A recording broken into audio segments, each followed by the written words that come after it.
Hello, everybody. We're going to talk about being delusional.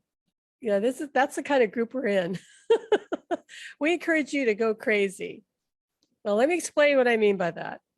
Okay, so we're not literally talking about you going crazy. All right, so just calm down.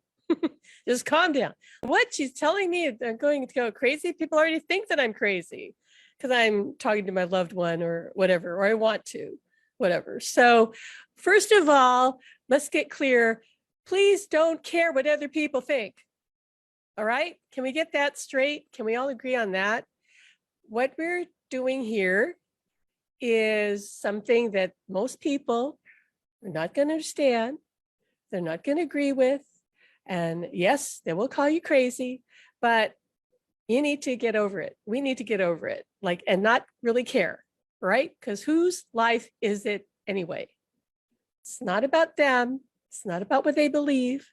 So if you're going to go down this journey that many of us are on, and some of us are just a little more ahead than you, that doesn't mean you can't get there. It just means some of us started earlier, or some of us didn't have the roadblocks that some of you have. That's all it means.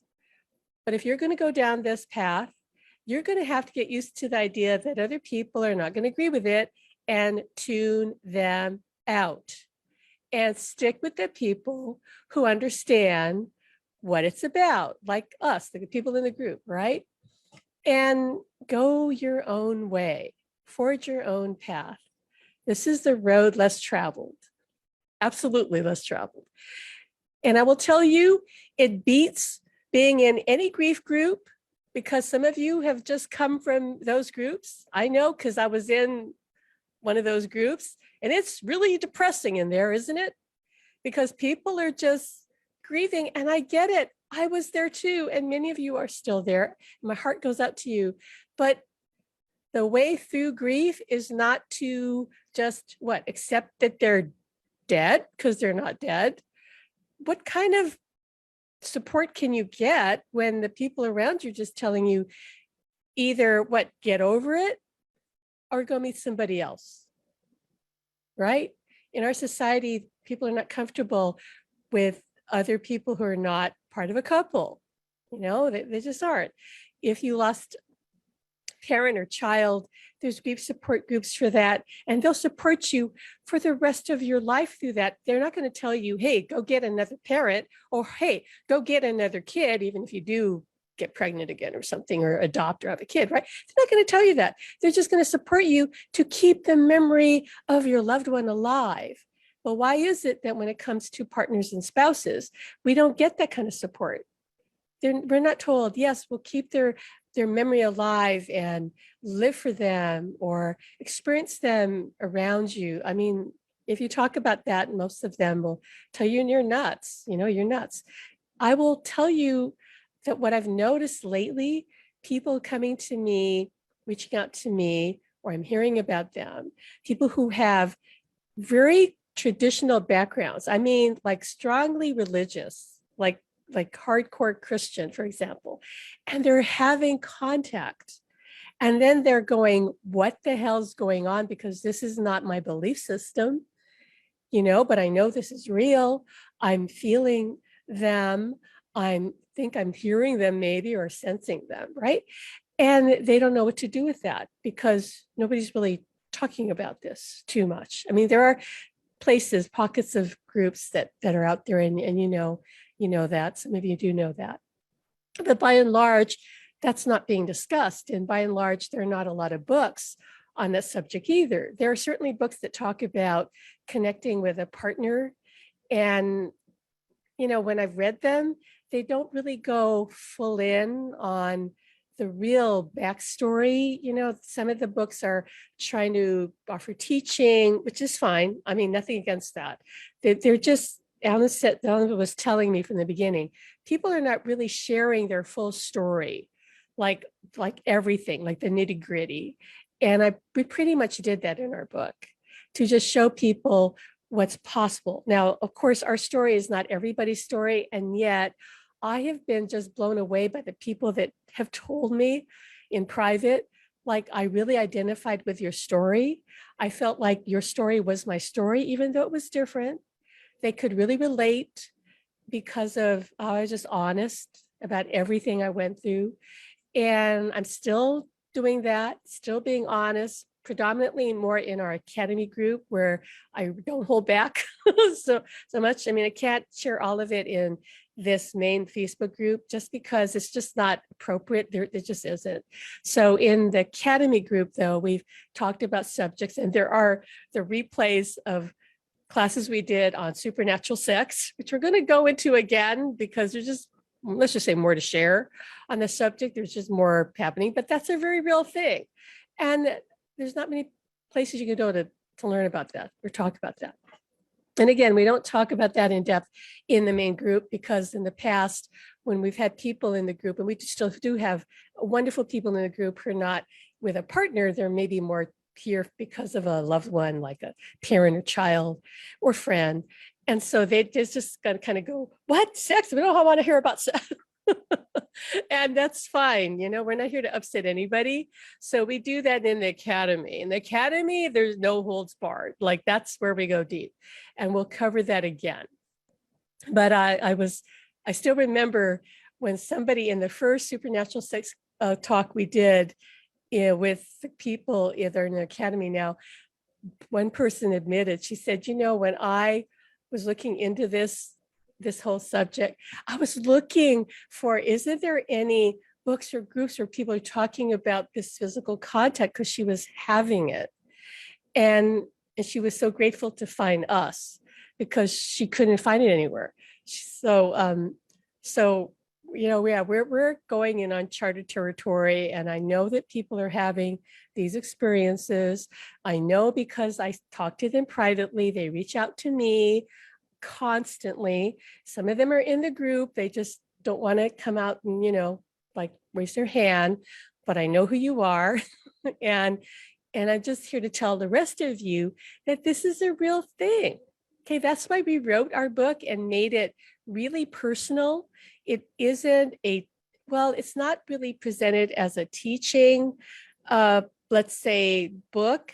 Although my publisher said, why don't you do that? And I said, no, I got the strong message. It had to be our story, and that we are teaching more privately, but also working on a book that would be more, let's say, a teaching kind of a thing, right?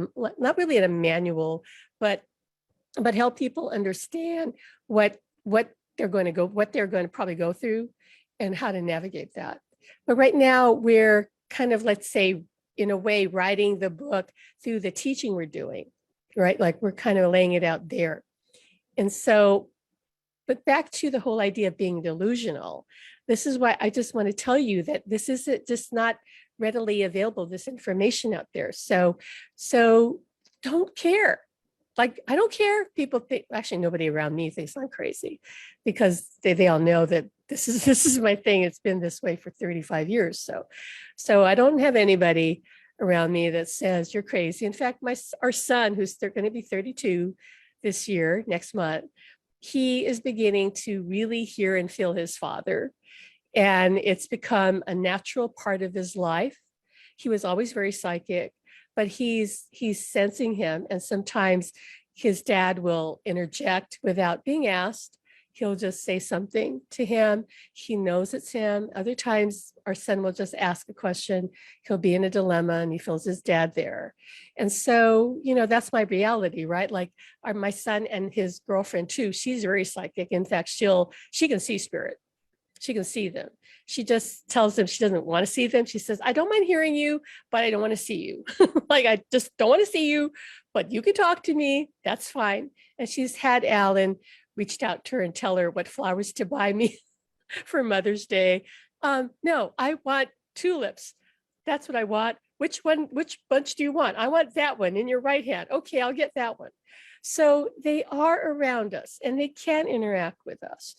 And so the path to this is just going all in and believing. That's the first step. There's more to it than that, obviously.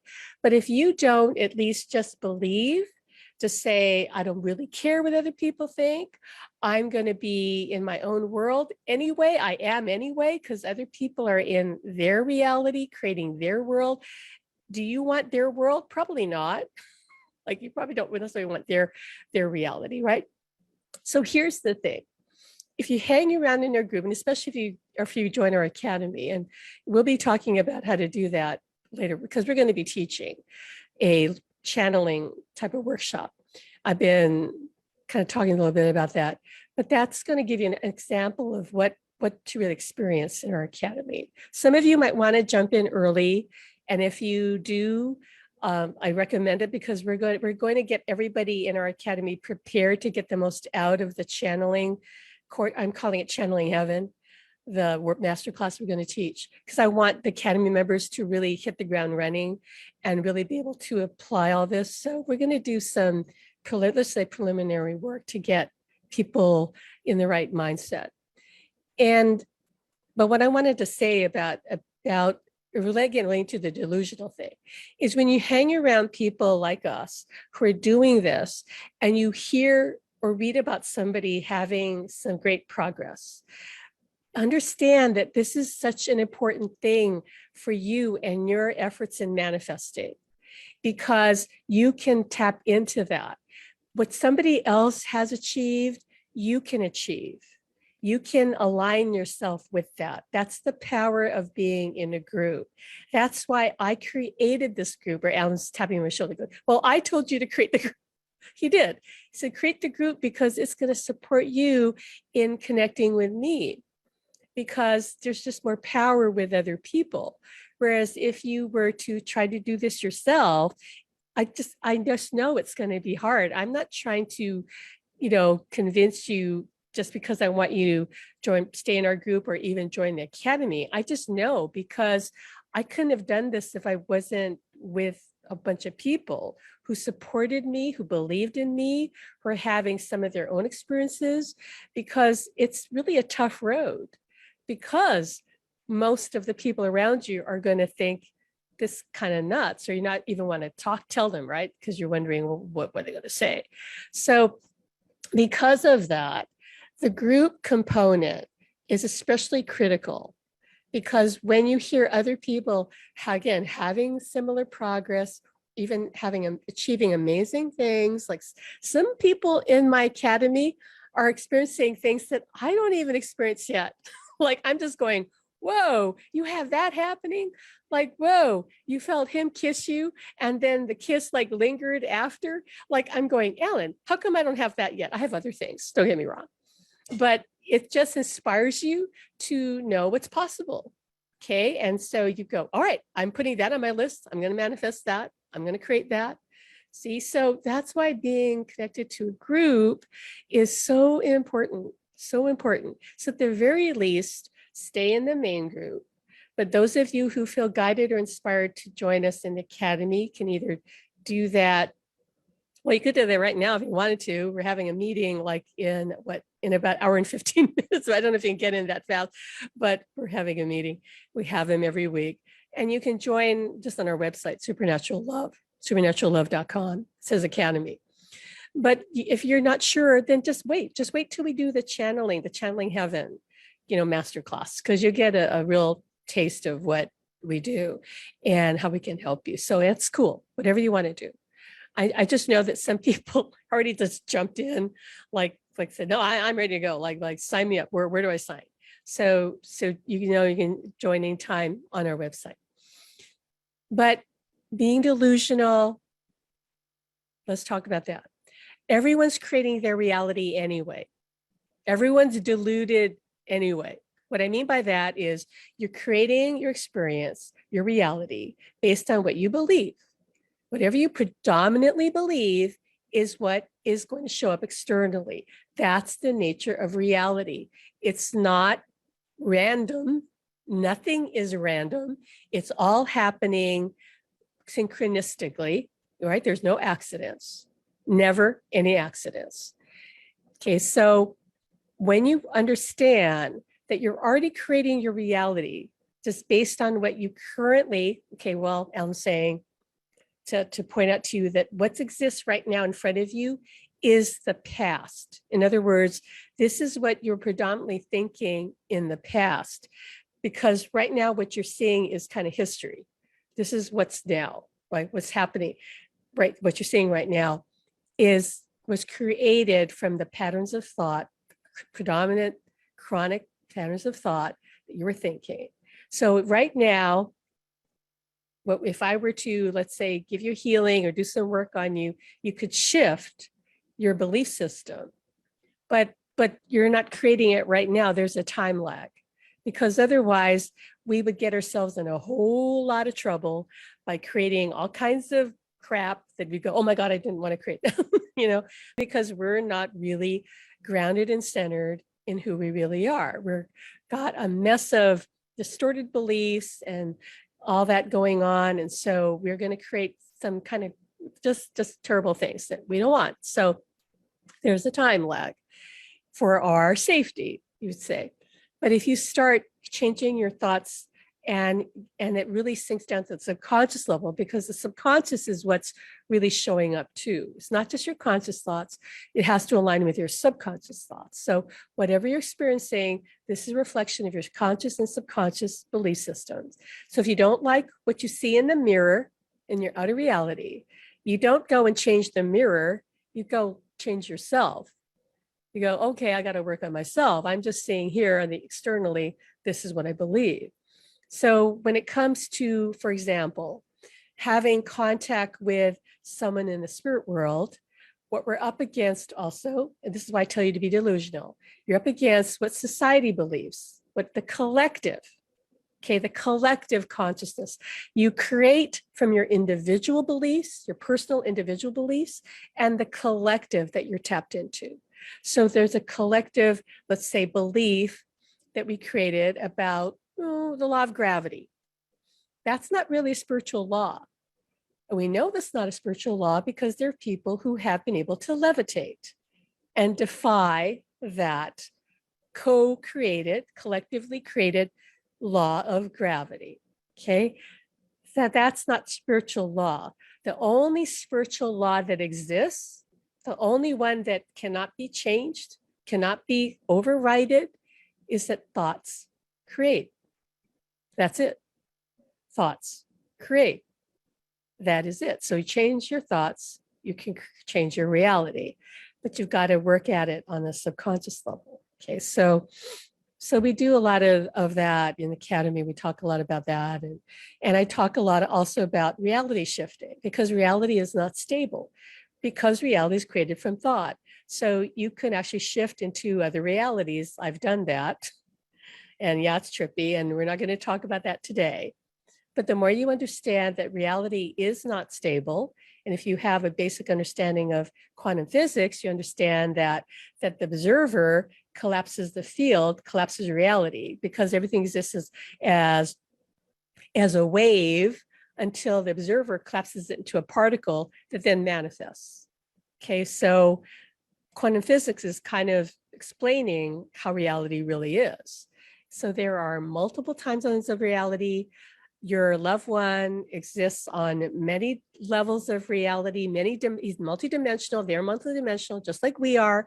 We just don't remember it because we have to stay focused in this reality to have this experience in the earth plane. But they are on the other side, and they know that they're multidimensional, and they can be with us and be with other loved ones.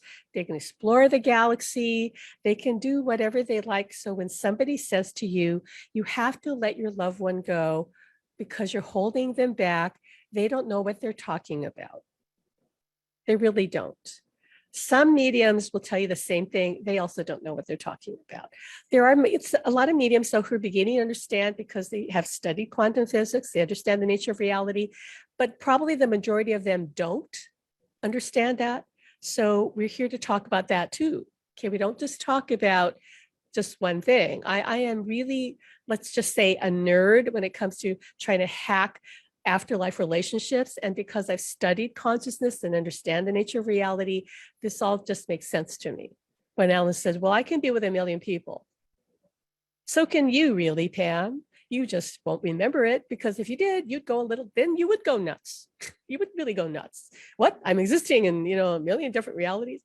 No, I'm here for a reason. So I need to stay focused in this reality. But that doesn't mean I can't have access to, let's say, his reality, kind of be in between. Okay, like that, then, and therefore can't interact with him. But it requires me raising my vibration. But first, I have to believe that I can do this. I have to be deluded enough to say, I can do this. I'm having this experience. Keep affirming that. We work a lot with affirmations in Academy, like heavy in affirmations. And we do exercises. Alan and I guide people to exercise. We're going to get more into that, especially, well, he's saying especially next week, because we're really going to gear up for the channeling masterclass. So affirmations are basically thoughts, statements you repeat. And so when you do that, and we are actually affirming along with our students, and I know that we are able then to help them manifest things, because I just know, because it's happened already. It's happened. And that's why many people in our Academy, not everybody, because everybody's at a different place, but some people are having profound experiences. And it's because we're all together and we're affirming for ourselves and each other in that group. My goal is for everybody who feels they want to be in it to be in it. We'll work with you, and we have ways to get you in. So we'll talk about that later again when we do the Channeling Heaven masterclass. But for now, I just encourage you to be deluded, and just say to yourself, if you're wanting to, let's say, hear your loved one. So I encourage you to focus on two things. Okay. Let clairvoyance be at the bottom of the list for now. For some of you, that might come early. That's fine. Most people, it's going to come last. I'm reluctant to say that, because I don't discourage anybody, because you might be different. But generally speaking, the other clairs, they call them, the psychic senses, like clairvoyance, clairaudience, which is clear hearing, clairsentience, which is clear sensing or feeling, and clear cognizance, which is clear knowing. Those usually activate sooner. And most of you are claircognizant, which is why channeling will be pretty simple and easy for most of you to do. Okay. But the other clairvoyance is a little more challenging, because for a number of reasons. The pineal gland, the third eye, the center of your head, that can be calcified. So that needs to be cleansed. It needs to be cleared. There can be limiting beliefs about clairvoyance, like you might be afraid to see what you can see. So that just one's a little bit more complicated, but doesn't mean it's impossible. And by the way, you're already clairvoyant. You're already seeing. You just don't understand it. So we work with people all the time in our group, and some of my group members probably, yeah, I know. I'm being told all the time, like, and you see them. I know you see them, right? You guys are in my Academy. I see you there. I see you there, Heather. And you know that you see Daddy, and you guys know you've seen your loved one, and but you want to see more. We're talking about full vision, right? I see Alan, but I want to see like 3D. And he has told me that from the beginning. If you read my book, he told me that, and he's still telling me that. Okay. But I'm not unhappy with my level of psychic vision right now. I embrace it, and I encourage all of our students to do the same, because that's the path to getting the 3D vision. Okay. You have to be happy with what you have now. You can't complain and go, but this isn't enough. I want more. That's the human part that's impatient. You have to embrace what you have now, and keep affirming that you do see, and you do see, and then it is just going to kick in. Okay, because the more we want something so badly, because I talk about this too in the Academy, keep repeating it like a broken record. The more you say, I want, the more you're pushing it away, pushing away, because you're projecting this energy of wanting. I'm wanting. You need to project the energy of I have this amazing connection, even if it's not fully what you desire. Because If you embrace what you have now, more is on the way. That is the nature of reality. When you celebrate what you have and you're grateful for what you have, you're going to get more to celebrate and be grateful for. Okay, that's how it works. You're not going to get it when you say, but I want this, I really want this, I really want this. I mean, I worked with so many clients and I used to do readings. And a lot of times it'd be women who wanted to meet their soulmate. And I'd say, you're wanting this too badly. Because I could see they're energetically just pushing it away because they felt I'm incomplete unless I have this relationship. The paradox is until you feel complete in yourself, you won't have the soulmate relationship because it comes when you're complete. And this, the moment that I got that I really genuinely felt that because I opened up spiritually and I said, I felt so loved. I felt connected to source, to God, that all that is. And I said, you know what? If I never meet my partner, I'm good. Because I feel so alive. I feel so happy. I feel complete. And that's when I met Alan 2 years later, because I wasn't ready to meet him.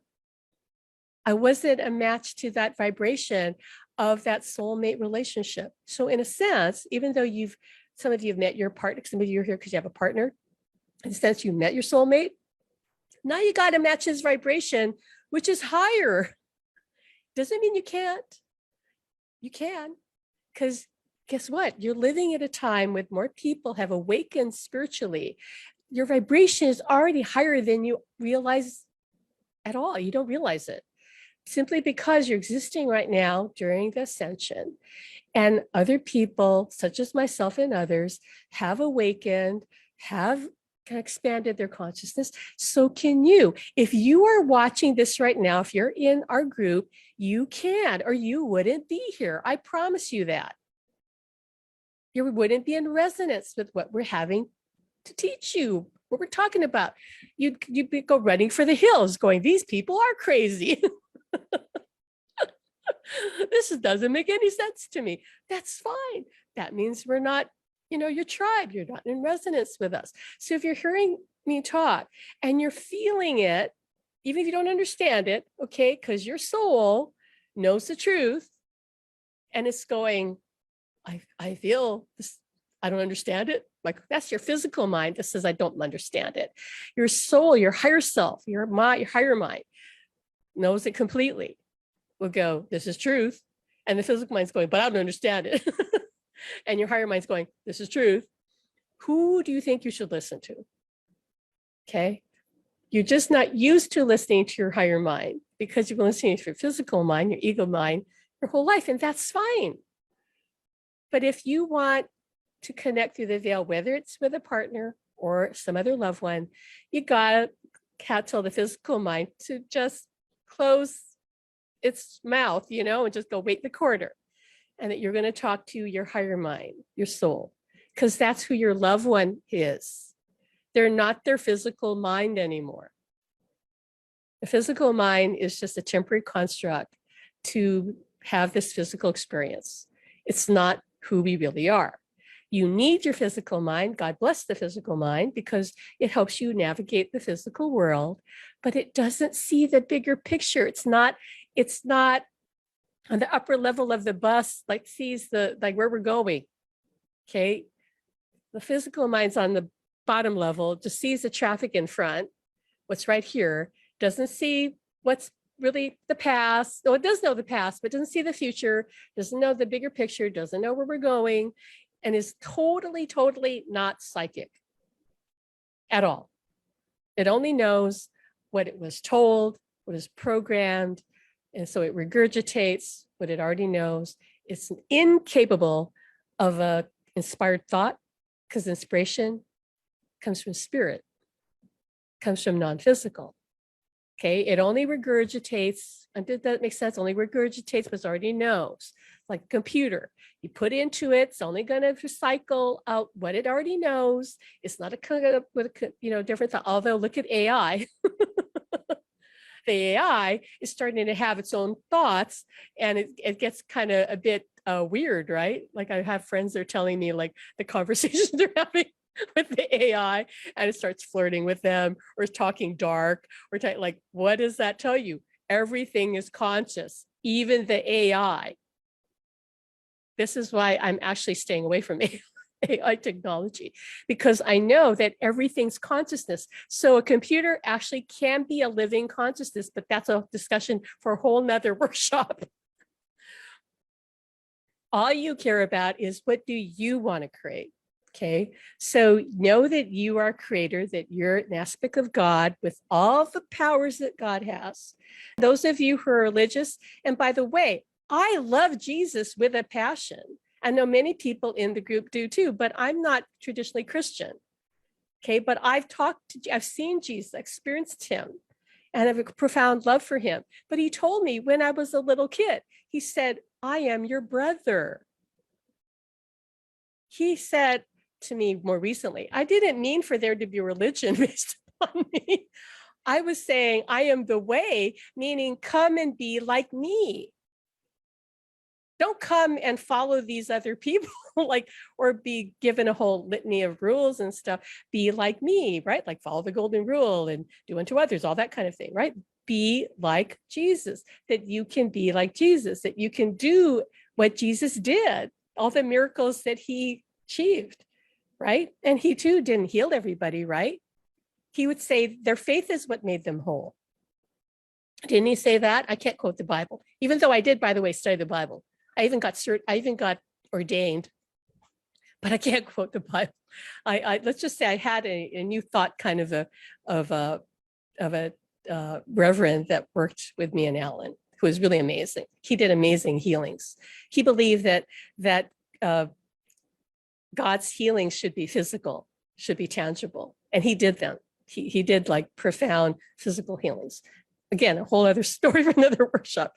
But I just trying to say to you that, this is the reality, that anything's possible for you because you're the creator of your experience.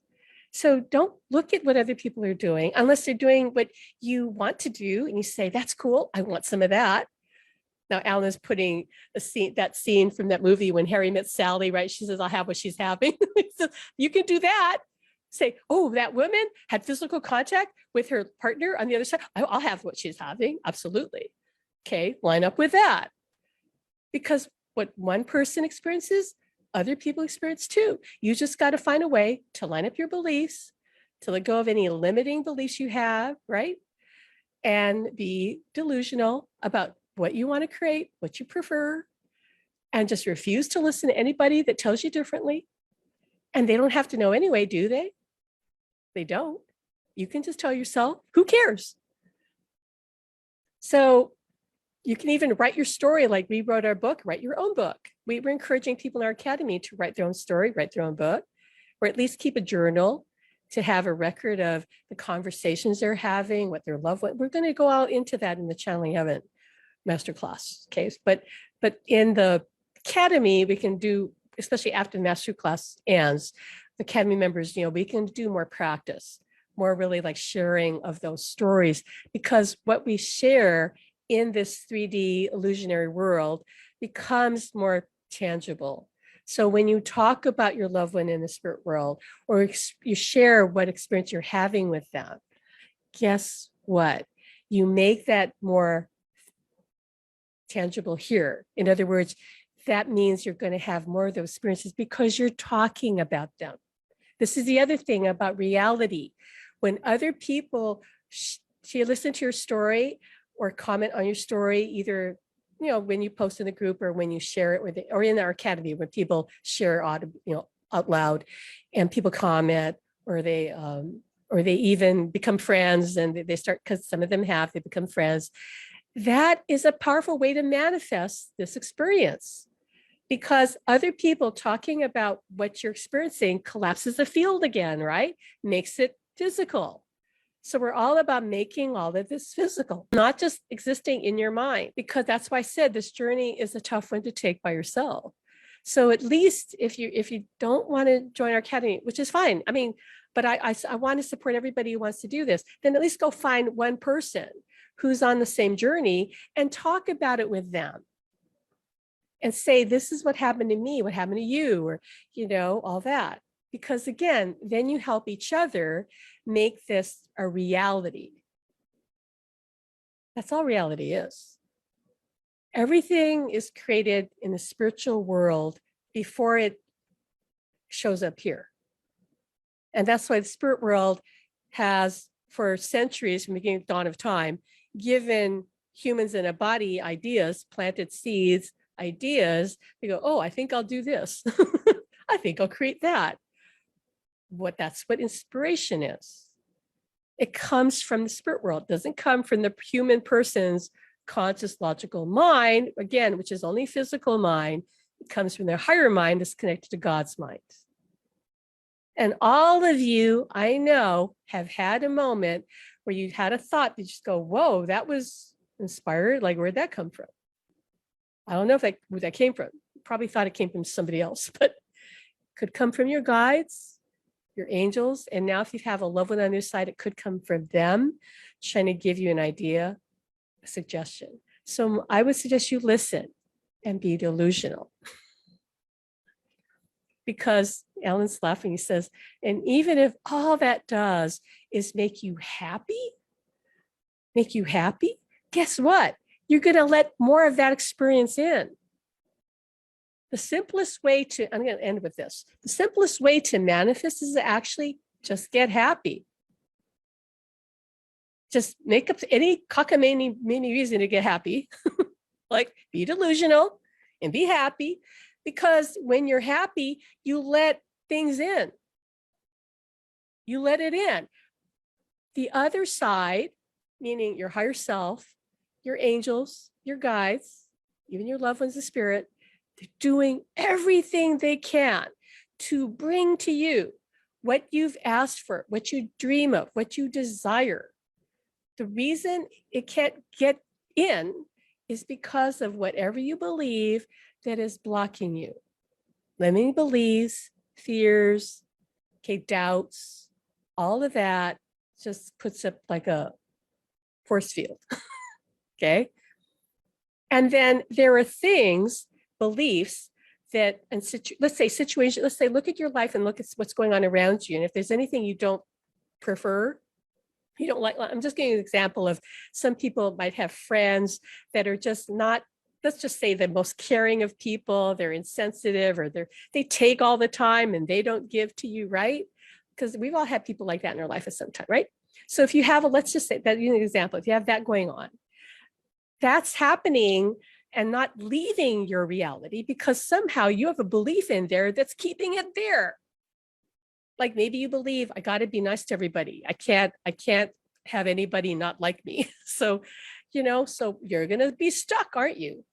So you're hanging on to these situations that you don't like because of some, again, limiting belief that isn't letting you let it go. Because those things that you don't like, they're trying really hard to leave. They are, believe it or not, you're not letting it leave because your belief is hanging on to it. I got to hang on to it. I can't change. So you got to do both those things. You got to let go the beliefs that are keeping the things you don't prefer happening in your life, the people that you don't prefer to be in your life, for just using that example, could be anything, right? You got to change that. And you got to let go of the beliefs that are blocking you from letting in, receiving all that you want. Again, your doubts, your fears, your programming, like this is impossible. That one's got to go. Anything's possible. And remember, what's possible, what anybody has experienced is possible for you. Just the fact that you heard about it. Just the fact that you know about it means possible. And Alan's saying, and even if nobody's done before, there's always going to be the first person. Why couldn't it be you? Right? The first person who broke the 3-minute mile. Nobody done it till he broke it. And then after that, a whole bunch of people started breaking that. And now there's a different, it's just the boundary shifted again, right? there's always a person who breaks it first. So anything is possible. It's just belief. And once one person does it, then there's a domino effect and more people start achieving it. I do know people are having physical contact. It's not everybody, and I certainly know people who see spirit, okay, and hear them. Like my friend Swati talks to them, because they're here, okay. And again, if you can do it, they can do it, you can do it. It's just, do you believe? So get delusional and convince yourself that that's real. If you get delusional, then the universe has to give you evidence of that reality. That's spiritual law, because remember the one law, thoughts create. And a good book, if you want to understand that whole concept, a book that I really love is the book by Erin, gosh, I keep getting her last name wrong, but if you go on YouTube, because she has her book, she's on YouTube for free. You listen to the book, okay, on YouTube. And it's just need 2 hours. The book is One Law, One Truth. I am, I create. And I'll post it in the group. I posted before in the group, but it's one law, one truth. I am, meaning I am God. I create. Okay, and the one law is thoughts create. So if you really ponder that idea that your thoughts create, right? That's the only law. Everything else can change. You can affirm your psychic abilities. We're going to do more of that in the academy. And I'm actually doing a lot of that with private coaching clients, which I just opened up a program for one-on-one in-depth coaching, but where I affirm for people, like I'm going to help them for 30 days to manifest. But you can affirm and change your reality because thoughts create. Okay, but I'll share more books. I'll share the title again for those of you who go, what was that? One law, one truth. I am, I create. Right? It's a simple book. And I had to laugh when I read it, somebody's comments on, I think it was YouTube or someplace, somebody said, well, this is like so simple, but I like they're naming all these other books and I go, oh my God, those other books are so complicated. This book is all you need. This book is really what the secret should have been. It kept it really simple so that you'll get it and understand that your thoughts create, and therefore just monitor your thoughts, and you can change your thoughts, and therefore change your subconscious, and therefore change your reality. Okay, so thanks for joining me today. I gotta sign off a little bit early because I gotta eat lunch before I meet with our Academy members, and we're gonna do a sharing, and I got some other fun things to do with them. So yeah, if you have questions about anything, leave them here in the Facebook group. I'm sorry that I didn't look at the chat. I am just useless with that. When I get talking, I just like Alan is like talking into my head, and I go, I'm not even paying attention to that. He's going, I'll look at it later because the chat is saved in Zoom for me. So if there's anything that's really important, I will get back to you guys. Okay, I see Heather saying thank you so much. Oh, are you weepy at the moment? We'll talk about that in the academy. Because let's just say I had a weepy morning too. And I thought, why the hell am I going through this? And I heard my guide said, you need to go through this because others are going through this. And you need to experience this so you understand how to help them through it. So my journey is not always easy because I'll go, why am I going through this? Like, what? Why did this happen? I have to go through this to teach you folks. So anyway, I'll look at those things in the chat, and we'll talk about that in the Academy group. If there's anything like you guys said that are in the Academy, that I'll address it. But for sure, if any of you that are not in the Academy post something in the chat that I need to address, I will do that. But otherwise, we'll see you next week, and yeah, and see you in the group in the meantime, right? So, all right, see you guys later. Take care. Bye.